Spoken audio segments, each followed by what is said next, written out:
Hello, you are listening to Lonely People, a Friendship podcast. I am Sen. And I am Sari. And today's topic is maintaining friendships close and long distance. Yeah. Um, and just to clarify a little bit, we are specifically kind of referring to friends who were part like you guys knew each other in person, and they did move away versus like online community friends, like those friends you just have through like Discord or like Facebook or whatever social media platform that you use. So we are just kind of referring to like the first group of people. Yeah. Yeah. That second group of online communities that you find based off common interest is also awesome and stuff. But it's a pretty big topic, so we're gonna not do that one today. Um yeah, so we can go into just our personal experiences and like where we've come to in our own life. Yeah.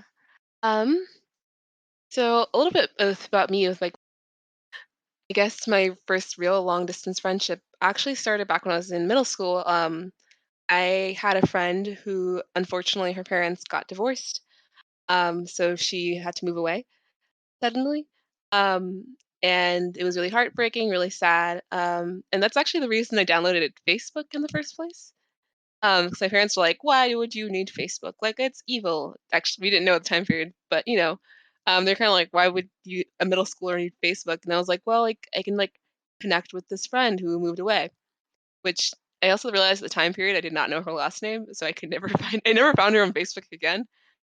Um, like, that was the start of me attempting to keep or start and maintain long distance friendships. Um, and then I would say it really started when when I graduated from high school and moved off for college. Um, and like I had all these friends from my high school, like a lot of the people. I think this is a similar story for most people. Like you have certain group of people who decide to stay in your hometown, and there's like a smaller group of people who decide to leave. And I was one of those people who left. And I just decided me and my sister did a really, really, really good job maintaining those friendships for years and years on end. And we did that by like whenever we had like a winter break or a spring break or like returning back home for 4th of July. We would, hang out with our parents for a little bit, but then like we would go off and go hang out with these friends again just to try to maintain those friendships for as long as possible. Um, I think this is a similar story for most people where like COVID really impacted those friendships. Because we weren't able to like go and meet people in person anymore as casually, or like you couldn't like go and like meet like 6 friends in one day at like 6 different locations. So like that, I think for most people, that's probably where you had. I think everyone's had this experience of having to keep or maintain long distance friendships in a sense, as you weren't able to meet your friends in person anymore. And like for me, like that's where I found that some of these friendships that we tried for years to maintain did fall apart, and it's really unfortunate. But like that's I think for everyone can agree like COVID kind of showed like the face of some of your friendships, or like how people perceive things and all these other details. Um, but similar to how like we lost some of our friendships, some of them were strengthened even more. Um, I got some of my friends from back home. We got even closer over the course of time period of COVID. And like I would can say like for like it's dead certainty like they are a friend for life.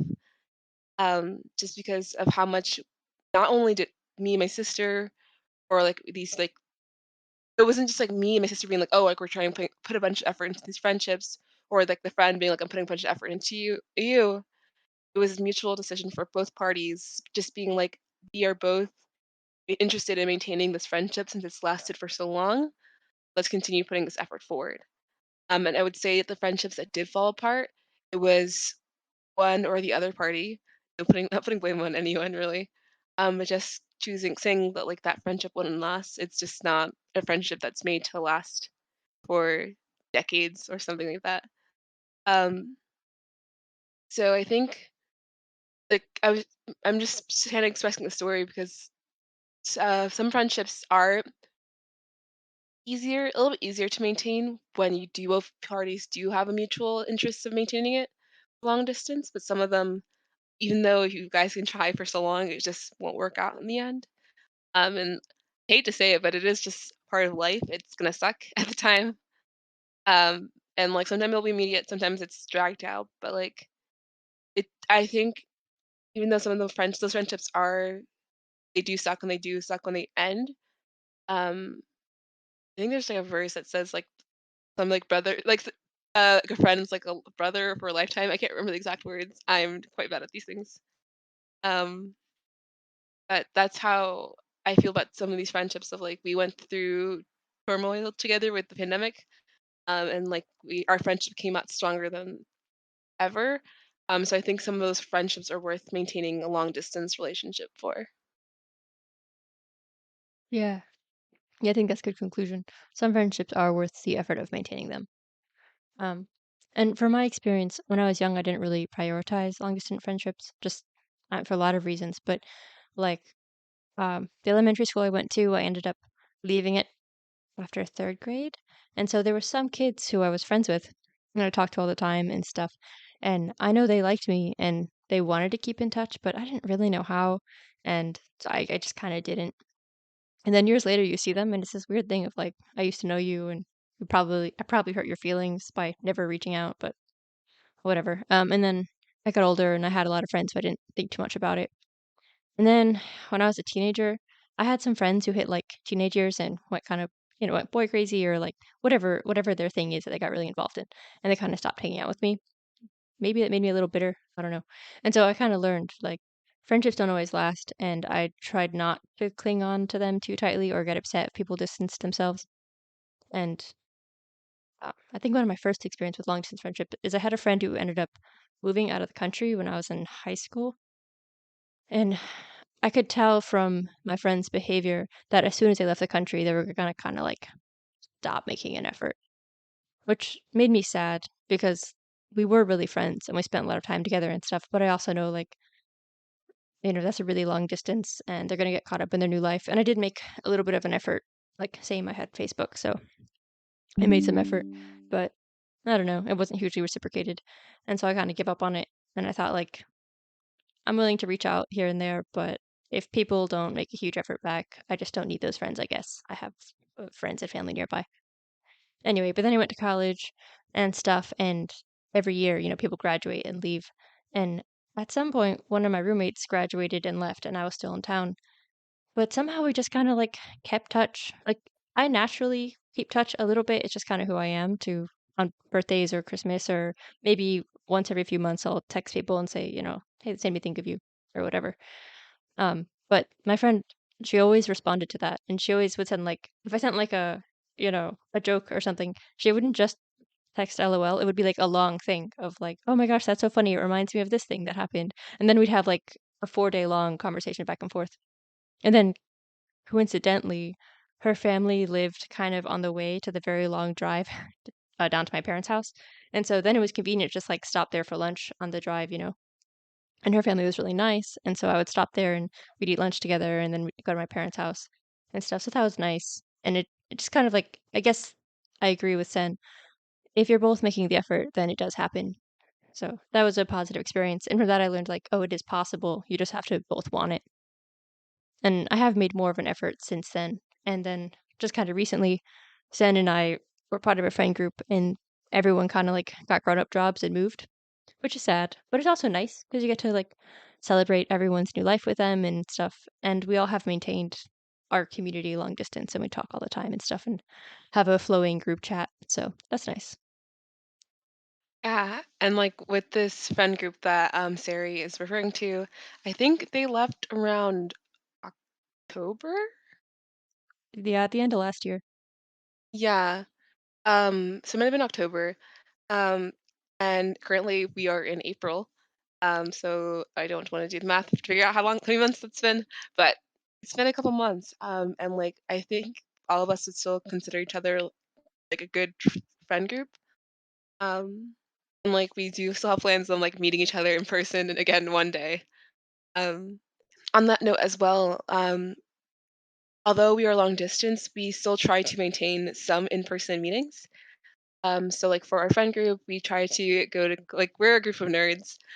Um, so we like to go to Comic Cons or Renaissance festivals or like just like hang out in person and like you have this huge cult following of Avatar: The Last Airbender. Um, so like just like having these like little like niche things that we're interested in. My friends back home, like I'm an adventure person. So like we with one of my friends, like every time I go see her, like she's like introducing me to like a new restaurant, a new thing to do, a new experience because like she knows that I really like those experiences and she likes doing them as well. So like we just continuously adventure and even me and Sari, we are long distance. But I know when I go see Sari, like we can like hang out, talk, or if I wanted to go, you like, hey, let's go check out the Everglades again. Um, she'd be down to do that because she's just that person. Um, so I think have trying to maintain these long distance friendships, but also having those moments where you guys do see each other in person, similar to like a long distance relationship, does help with the maintenance of these friendships. Yeah, I agree. And I think like there's all like, oh, it's expensive to travel. All that's true. But I think there's a sort of practicality to it because the reality is people go to concerts or they go to Renaissance fairs or whatever anyway. And so when you go to those things, just like reach out to whoever lives nearby and say, hey, I want to go to this event. You happen to live nearby. Can I schedule it when you're free so that we can meet up? And that's just a nice way of maintaining those relationships. Yeah, and like this relates to our Bible verse for the day, which comes from Colossians 2:5, which says, "For though I am absent from you in body, I am present with you in spirit, and delight to see how disciplined you are and how firm your faith is, for your faith in Christ is." Um, and I think we kind of chose this verse because we think it kind of encompasses what long distance relationships look like. For those of you who who may be listening who are not from a Christian background, this is written by an apostle. His name is Paul, who's like this like religious leader within the Christian church, and like he's going around and like establishing different churches in various areas, and he's writing these letters to these various churches. But a lot of times he goes in, he establishes his churches, and then he leaves again. Um, so in this instance, he's writing a letter to this church, and he's just kind of talking about like, although I'm not with you in body, he's with them in spirit, and like he likes to see like how much they're growing and like staying strong in their faith. Um, and it kind of applies. It's the same concept applies to like maintaining your friendship. So like, although you're not there in body, your eyes are still like you're still there in spirit, and like you choose to maintain it as best as you can. Yeah, exactly. Yeah, that's great. That makes me think of my story with the friend I texted again, because like I text her something and she'd always respond with a really long message and a bunch of questions. Like she's clearly with me in spirit and she was inviting me to be with her in spirit. And that's really nice. Like what an amazing invitation to be part of someone's life. And I feel like that makes a relationship just so much easier to maintain. Oh Um, yeah, definitely. yes. And long distance relationships, they are definitely difficult to maintain. And so I think it's valid to be just honest about that and recognize the difficulties and I don't know. Lots of things, like, you get busy, you know, you have your own life, and it can seem like to write a meaningful message to or text or a letter or whatever, email or social media post means, like, spending 20 minutes to think about the words and actually communicate more than 3 sentences. And that can feel time consuming when you have things to do. You have a job and maybe a significant other or, like, whatever it is you're doing in your life. So that's a challenge, and I don't know, what else? There's lots of reasons we don't do it. You get like, when you're doing something, whatever you're doing now seems really important, and it's the whole out of sight, out of mind. And people are different. Some people just naturally feel more out of sight, out of mind than others. Like, that's just how they experience life.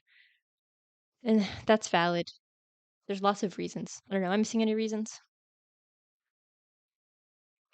I don't think so. I think your points are quite valid, especially the out of sight, out of mind. It's really easy when you move away, specifically, like if you're on the team of people who move away to like get so sidetracked by your new life, and like trying to make friends in this new area and like figure out life that it can become really easy to neglect or forget about your old friends just because that's not you're not like the proximity. I think proximity is what establishes a lot of friendships. So like when the further you are away from each other, like some friendships don't last the distance added to it. It was the friendship of convenience versus the friendship of like something more substantial. Yeah, exactly. Um, one of the things for like that's one of the principles that I use as a guiding factor in my life is it's like I consider myself like a very busy person. Like I am constantly on the go, always wanting to do things. Um, I always tell myself if you prioritize it, you'll make time for it, no matter what it is. So like even though I consider myself a super busy person and always doing something, I'm like, if you prioritized maintaining a friendship with Sari, you'll make time to have conversations with Sari. Mm. And like that's how I pursue any aspect of my life because but like I don't want to be the person who kind of causes the friendship to fall apart because I didn't like let's say Sari is putting a bunch of effort to maintain our friendship and like I'm just being like, oh sorry, I can't meet up because like I scheduled something over this or like hey, sorry, I can't do that meet up because blah blah blah. I'm decided to take a nap in the middle of the day and like completely miss her call 6 times in a row. Um, so like since I put priority towards meeting up with Sari, and then Sari puts the same priority with meeting up with me, it kind of creates this mutual. You can maintain this relationship. It's really really cool to see like the rewards that come from it. Mm. Yeah. So what are these rewards? I did. I would say the biggest thing to me, I really value friendship. And I really value Sari's personality and just who she is as a person. So to me, it's really hard to come across with someone like Sari who has like this has a personality that I really, really like and appreciate. To me, the reward is maintaining a friendship that's hard to come by. Um, and me, like that's not something I want to take for granted. I don't take that for granted. So like to me, the work of like trying to making sure like I fit in time within my schedule to meet with Sari is worth it for the reward of maintaining our friendship because I want to keep it for as long as possible. Yeah. Yeah, for sure. There are some friendships that are just unique and you really, I don't know, like get along with the person and have a close bond. And those are things you definitely don't want to lose because I think it's easy to accidentally like 5 years pass and you think, oh, we're not really friends anymore. But when you were friends, it was really nice. So that's something you don't want to lose. Also, I have a friend, like I've mentioned before, but I had a lot of friends when I was a kid that like I lost a lot of friendships. But when I was like 19, I reached out to one of my friends that I used to be friends with and wasn't anymore. And she responded actually. And then it happened that she didn't live too far away. So it was kind of a long drive, but I drove and saw her. And it was like amazing, like so amazing. It's it was crazy to see people who've known you your whole life. And even though there's like a 8 year gap, I think, in between the times we talked to each other, like when someone's raised in the same environment as you and like you have all that in common, you just have so much in common. And similar to like college too, like if you start college together and now it's 8 years later or 10 years later or whatever, like you have all this history and it's so familiar and comfortable. It's just a really nice experience. And I think you kind of forget how awesome it is until you see that person again. And then you're like, wow, I love this. Like I really feel connected. I really feel like that person's with me. And like when I saw my childhood friend again for the first time as an adult, I remember thinking like, wow, I'm not crazy. That really did happen. And like, you know, that's not a weird way to feel. It's just the culture I grew up in, and it was like a really warm, fuzzy feeling of like, I'm not alone. There are other people who are like me. And I guess you can say that about siblings too, like siblings or cousins or people you grew up with. Maybe you don't see them all the time, maybe they don't live near you, but you keep in contact and it reminds you who you are and stuff. Yeah. And similar to like siblings, it's that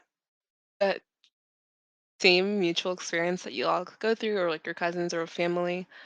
Having this person that you guys went through the same mutual experience together um, helps bonding and maintain those relationships. I think a common example would be like military war veterans. Like they serve with each other and then they may go on their separate ways because they live on different sides of the country.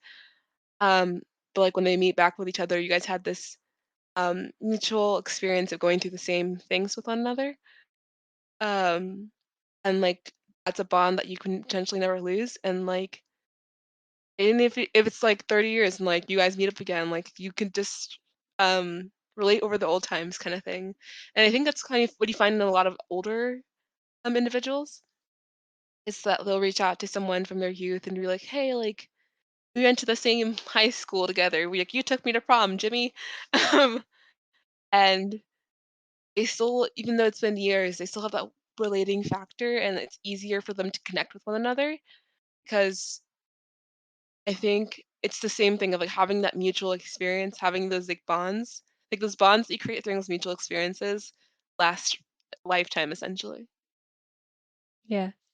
You're making it sound like trauma bonding or it's the best friendships, but there's some some Not truth to that, I guess. But I think going through waves of friendship together helps yeah, bond friendship more. I'm not encouraging trauma bonding. Um, there are other ways to bond. yes. Yeah. And like from a metaphysical perspective, like the person, like who you are, kind of encompasses everyone you have been. Like who you are when you're 12 or 14 or 20, those are all still parts of you. And so people who knew you then, they know you differently than people who have only known you in your current phase of life. And friends from your current phase of life are also great. Like I'd say have those as well. But old friends who know those different parts of you, like they really know you and they know layers and layers of your personality, which is really deep and kind of beautiful. Um, yes. So I guess basically the point there is like those old friendships are really rewarding, even if they're long distance and they're hard to maintain. They are rewarding, and I think it's worth maintaining a lot of them.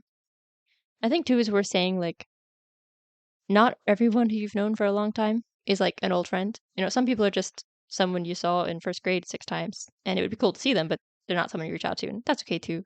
Not everyone has to be your best friend, but there are relationships worth maintaining, and yeah, yeah. But then we don't always maintain those relationships, and I don't know. There's lots of reasons why, but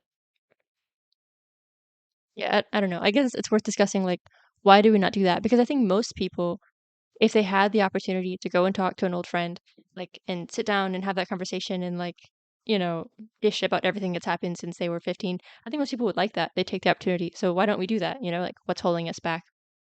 And, I don't know, there are lots of reasons, but Yeah. I can like speak about this a little bit from like my family's perspective. So I kind of mentioned that me and my sister, like when we went back home, we would intentionally go out and meet all these friends just to maintain these friendships. But some of my members of my family kind of reached out and they're like, "Why do you do that? Like when you're like, why would you like reach out to these friends when you're back home? Like they're not reaching out to you." Um, which my reasoning behind it was like one, they don't even know like I'm back here. Like I just came for this like break visit thing, so I'm like letting them know I'm like, "Hey, I'm here now," because they don't know they don't know my schedule. mm, So I'm like, "Hey, I'm here now. Like, do you want to reach out and do you want to like connect, like hang out, I should say." But these members of my family, they're kind of they are more under the mindset of like they should be reaching out to me. So they should like these people like if someone wants to maintain friendship, they should reach out to me. I think a lot of people, maybe not a lot, but some people do have that mindset of like if this person really cared about me, they should be reaching out to me, kind of thing. And with that, if you both parties have that in mind of like I haven't talked to Billy Bob in 3 years, and Billy Bob's like, Bill has not talked to me in 3 years," and both parties are thinking the other person should have reached out to me, and both of you are like shooting yourselves in the foot of potentially making a really great friendship because you're so, I think it's more of like a protective thing of like, oh, if they really like cared about me or like loved me or whatever, they would reach out to me first. But I think both people don't realize the other person is just afraid to make the first move. Because there's always, like there's consequences for every action, and whether they're good or bad, you don't know.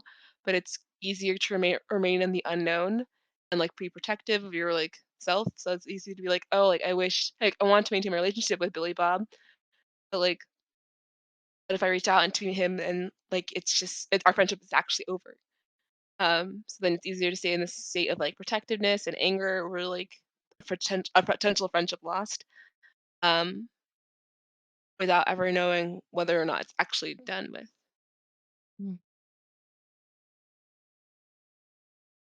Yeah. Yeah, that's definitely true. Like from a introvert perspective, it is really hard to get over the mental block of like reaching out to someone when you're not really sure how they'll respond. Like, if you used to hang out with someone, but you don't see them so much anymore, it's hard to contact them, and, like, my friend will send me those long texts, and I really appreciate it, but, like, that kinda thing can backfire sometimes, and people will think it's weird or, like, just not appreciate it, or I don't know, it just feels scary to be that vulnerable. So but I think in my life, I've learned, like, it is scary to be vulnerable, to be the one to reach out, to, like, take the risk of somebody else not treating you well or, like, whatever. But I've also learned if you do the thing that's vulnerable, it's kind of empowering. Like, worst case, the bad thing happens. They're mean to you, they make you feel bad, or they ignore you, or whatever. And that hurts your feelings. But the more you do that, it's kind of empowering. And then you learn, like, you know, yeah, life has consequences, but so, like, it's not going to kill you. It's just going to be uncomfortable. And then you can kind of be free to do lots of things because you realize the consequences are something you can handle. Yeah, so then I do know a lot of young people who have like long distance communities, which is nice. And I think that's like it maybe it's like COVID encouraged, I don't know, or maybe it's just been going on for a while, or I feel like in my brother's case it's because of video games. But anyway, a lot of people do have these long distance communities and people are using those tools and that's really cool.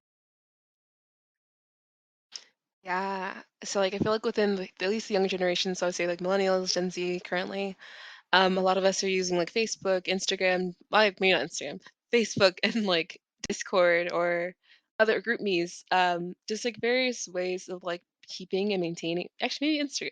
I'm taking that back. I'm re-including Instagram. Um, like various social media platforms, TikTok as well. Um, of just like keeping up with your friends' lives. There's people who I haven't like actually spoken to since I graduated from high school, who I still consider friends just because I can stay updated with them on social media. And, like, I know if I saw them, like, for a high school reunion, it's not like a, "Oh, like, what have you been up to for the past 5 years, Margaret?" It's more like a, "Oh, I saw that you had a baby recently, like, you have pictures of your baby because like, have you have this, like, a little bit more of an ease of maintaining these friendships, because of social media, and, like, we're not as estranged to what's going on in people's lives as we were previously. So we were able to use this really cool tool, to, like, help maintain these long distance friendships and relationships. Or, like, even me and Sari currently, like, we're able to, like, have this conversation right now, even though, like, we live very far away from each other, um, because we have these tools available to us to help us maintain, our relationship. Yeah, and I know a lot of people I mean, I'm kind of a nerd, so a lot of my friends are nerds, but I know a lot of people who have, like, a weekly chess game or a weekly video game, hour or whatever, and not just with one person, but with, like, 5 people, and some of them are people who they never knew in person, but a good number of them are people who are, like, old high school friends or whatever, and that's just how you keep up with each other is once a week you play something together and all hang out, and that's really nice. I think that's like as much as all of these social media and tools are harmful, it's nice to see that young people can use these tools for good and that people have found a way to maintain these communities. And like me and Sen and our friends do sometimes play video games together online. And it's really nice. It's a fun thing to do and I don't know, it gives you something to talk about. Like if I feel like texting my friend, I can be like, haha, you're losing or whatever. And it's just kind of a continued common interest. So that's nice. Yeah, anyway, it's a hopeful note for me that I'm glad that people are using these tools and that they do exist. Yeah, and, like but, on that note as well, like, I know this topic was mostly focused on these long distance relationships, but I think it's important to stress here, um, that we shouldn't only maintain our long distance relationships. It's important to make local friends too, because potentially those local friends could be added on to your long distance relationships. Like, you'll say you have a friend group on Discord, you can add them into it. I had the fortune of being added onto a local Discord, for a group of friends who are all long distance, and it was really cool to seeing able to like wedge myself, not wedge myself, but like being integrated into this friend group, um, and like seeing their own like yeah, it kind of comes with its own things of like individuals have their own storylines and like things like that, and like it's a lot of catching up and figuring out things. But on the other hand, So while it's important to maintain these like long-term friendships and these long-distance friendships, it's also really important to maintain local friendships because when you're going through hardship or crisis, your friends who are long distance may not always be available to help you through it. So it's really important to kind of maintain that local community for people who can help you move. When you need to move, they can help you move. um, or like if you want to grab pizza with someone, like they're there to be a support with you. And it's like this podcast is about. It's not easy making these friendships, but they are very, very rewarding. But also maintaining these long distance relationships are also very, very rewarding. So I think it's good to say like it's you want to have a good combination of both, be well rounded in both, in order to like really make sure that you're maintaining um, a healthy relationship with your friends all around. Yeah, for sure. Something I've learned over time when as I've learned to humble myself is that um, well-rounded friendships are valuable. Like not just what I imagine a friendship to be, but however it presents itself. Like however friendships present themselves, that's a valuable thing. And so, like, you got flaky friends and you've got super steady friends who are really regular, and you have long distance friends and close by friends and shallow friends and deep friends and stuff, but they all have value and should try to maintain sort of a reasonable balance of some of all of them. Um, oh yeah, and specifically long distance friendships, like it is really important to me to maintain relationships with people who care about me and who have been pouring into my life for a long time. I communicate with my parents and sends and my really close friend group and a few other friends regularly, at least once a month, all those people. But then you can and that's really good because, like, all of our friends just kinda moved recently, and when you move to a new place, it's hard, and I think that's a really helpful thing when you're somewhere brand new, is just to have that, like, stable someone still talks to you all the time, even though I don't have new friends. But all of that Yes, being the said, answer is yes. good. All of that being said, it can be used as a crutch, and people can just be like, "Oh, I don't need to make friends," or "I don't need to be nice to my coworkers," or whatever, because my friend from 5th grade still chats with me, like, that's cool and everything, and definitely maintain that relationship. But at the same time, like, that's not really fair to your coworker. Like, if they're trying to be nice to you, you should be nice to them. So don't let it be a crutch. Yes. Um, so I think our conclusion here from like this topic is that maintaining long distance friendships is hard. We know we are not denying that at all, and it takes a level of both parties willing to put in the effort to maintain the relationship. But the beauty of maintaining these long distance friendships is that you can maintain a relationship with this person that wants to be your friend, that wants to maintain your relationship through turmoil, that you get to keep this person, that you guys have a history with one another.